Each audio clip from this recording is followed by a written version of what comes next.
when you look at a city, it's spread out, it's inefficient, it uses a lot of energy waste because buildings are different sizes, there's no plan, the roads wind all over the place. Trolley cars and buses travel at the ground level. They have to stop at every corner, spewing poison gas out the back of the cars. All over the world there's traffic lights, and these cars stop, they're jammed, they louse up the environment. The cost of your cities could be saved by designing cities that are cost efficient and more humane. Don't you see your cities have accidents? We'd have proximity devices so cars can't hit, people can't be burnt in a fire, because everything in the building is fireproof. You need no fire engines. In other words, when you say, why can't we go back to the charming days when we lived in a city and learned to like it? That's why I said, if I go to your house and take out all the electric lights and give you a gas light and kerosene lamp, you'd like that, if you're brought up with that. But today, you want electric lights. You don't want a kerosene lamp. You don't want a gas lamp. When it blew out, the whole family died in the old days.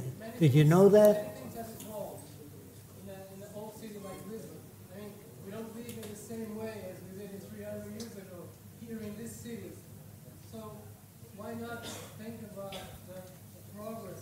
Because compared to the cities that even Jacques is designing, you are living in the past like they did 3,000 years ago or 300 years ago. The direction of the Venus Project is to produce a very high standard of living for everyone all over the globe. And if you say you want to maintain these cities that are a tremendous cost in terms of resources and energy and the health of people, with the pollution and the dangerous areas and the very high cost of waste disposal, then you're depriving other people of a higher standard of living. You can get conditioned to anything. Let me ask you. Yeah. Do you have a laptop, sir? I do. Do you have a laptop? Yes, I do. You do?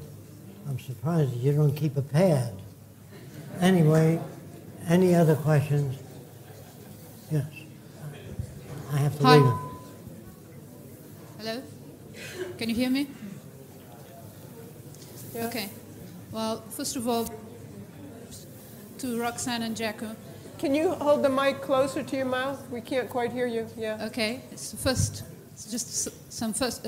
first word would be to thank you both, Roxanne and Jack, to actually be in Portugal. I realize it's the first time Jacques Fresco is visiting our country, so please feel at home. And I hope you enjoy your stay. It's a privilege for most of us, if not all, to actually meet you here. Now, thank you. Thank you. Just two questions, which I'll put in one question, and I hope I get answer to both. It's been over 30 years that your amazing ideas are trying to get to see the light. Fresco, if you look back, I'm sure there were moments that maybe you invested time and strength in one direction to pull through, and maybe things didn't work out the way you planned because you were dealing with human beings with different agendas. If there's anything that you could tell people to go in particular directions to see your ideas through, what would be your friendly warning? I mean, is there anything that we should learn from your past experience so that we don't go in the same difficult areas or difficult directions? Is there some fields that we should avoid? Is there any particular lobby that we should be aiming for? I mean, is there anything that we can learn directly? And just please tell us where not to go and just move forward in a particular direction that maybe over 30 years you've learned so far. Is there anything that you can advise from your past that you can help people not to make same mistakes that you might have made and tell them where to go? Because mainly, I believe we're dealing with a mountain of issues that go beyond what people might agree with you or not. And the second part of the question is... One question. I haven't finished. One at a time. I haven't finished. I can recommend certain books. They're on our website. One is called Tyranny of Words by Stuart Chase. That's one. language and thought and action goes into, when politicians speak, they say America, blah, blah, blah, blah, blah. War, blah, blah, blah, blah, blah. They don't say anything, just make noises. You should be proud to be a Filipino. Say, just noise, no information. When a teacher says to a kid, that's wrong, those words have no information. Think about it. When you say to a kid, that's wrong, he doesn't know what's wrong. But if he spells cat with a K, and you say very close, we just changed the K, except in certain countries where they use K, to a C. And he comes around with the C facing the wrong way. Say, much closer, isn't it? It's much closer than spelling it with a K. So you don't ever use language that's not what I told you. There's no information in those words.